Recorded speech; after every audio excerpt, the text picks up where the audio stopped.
یو سړی په هر یو مونځ کې صرف قل هو صورت وای، هر مونځ په قل هو صورت باندې کوي، نو دا مسله موږ له معلومول پکار دي چې آیا دې سره د په مانځه باندې څه اثر غورځيږي او کنه غورځيږي. دویمه مسله دا ده چې یو کس مونځ ته نیت وتړو، قرات شروع کو، د خیال نه د صورت په ذهن کې والحمد ته ټوله پاتې شو، صرف صورت وی او رکوع ته لاړې، دې سره په د سجده سهو لازمیږي او کنه لازمیږي، او دلته مسله څنګه ده. نو دې متعلق یو څو ضروري مسلې را سره لازمی او پیژنې او د خپل مسلمانانو رونو سره شریک کوي. ګوره جی اول مسله دار چې یو سړی صرف په قل هو صورت باندې ټول منځونه کوي، نو دې سره د په منځ باندې څه اثر غورځيږي. نو دا مسله ځان سره یاد ساته چې فرض منځ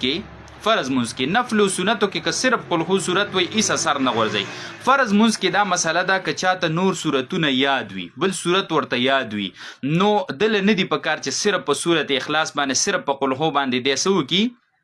په هر رکعت کې دا قل هو وای، ځکه دې سره به د مونږ ګرځي مکروه به ګرځي، هغه غټ کراهت نه راځي، کوم چې مکروه تحریمی دی هغه غټ نقصان په مونږ کې نه راځي، کراهت تنزیهی راځي، یعنی بهتره دا دل نه ده چې د تنور صورتونه یاد دی او د صرف قل هو صورت وای. اسی خو بهتره خبره ده، ګوره لازمی نه ویمه، بهتره خبره ویمه چې کم از کم هر مؤمن بنده ته سلور صورتونه یادي، که د سلور رکعاته لکه سنت په یو ځل باندې کینو چې د سلور صورتونه یادي هغه پکې وای. خو که یو سړی ته یاد نه دی یا ورته زده کیږي نه، صحیح شو لکه نه، او یا ورته یاد نه دی، نو که د صرف په قل هو صورت باندې کوي نو بیا د په مونځ باندې څه اثر نه غورځيږي. خو که نور صورتونه ورته یاد دی په فرضو کې د صرف قل هو صورت وای، نو دې سره علما وایي چې د مونځ مکروهی تنزیهی ګرځي، نو لہذا دا مسله یادول پکار دي. دویمه مسله دا ده چې یو کس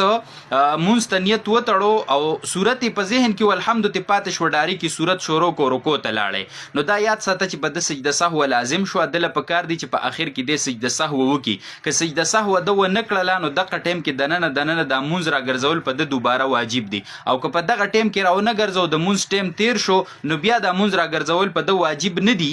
خو د مونځ سره د غټ نقصان نه سده ادا شوی دی. دا مسله ختمه شو. دویمه مسله ګوره ضروری ده وپیژنې، که امام دی او که ځان لمونځ کوونکی دی، که نارینه دی او که زنانه ده، صحیح شوله، نو د فرضو په دې لومبو دوو رکعتونو کې، د فرضو په لومبو دوو رکعتونو کې الحمد او صورت یو ځای کول دا څه دي جی دا واجب دي، او د فرض په دویم دریم او څلورم رکعت کې یعنی په تشو رکعتونو کې صرف الحمد ویل دا سنت دی او صورت نه یو ځای کول ورسره سنت دي، صرف الحمد ویل دا سنت دي او صورت به ورسره نه وي. خو کو چا ورسره صورت یو ځای کو ټیک شول، یعنی تش رکعتونه ډکړه یوې ډک کو یې دوانه ډکړه، نو دا یاد ساته چې دلته به خلاف سنت د عمل خو به د سنتو خلاف راشي، خو نه په د سجده سهو رااله او نه د مونځ دوباره را ګرځول سدي، دا په د باندې لازم دي. نو چې دا مسله تاسو ته یادې. بل یو مسله دا وکړي چې په ډکو رکعتونو کې دا الحمد مخ کې ویل او صورت دی پسې ویل، دا ترتیب هم ګوره واجب دی، دا ترتیب هم څه دی واجب دی.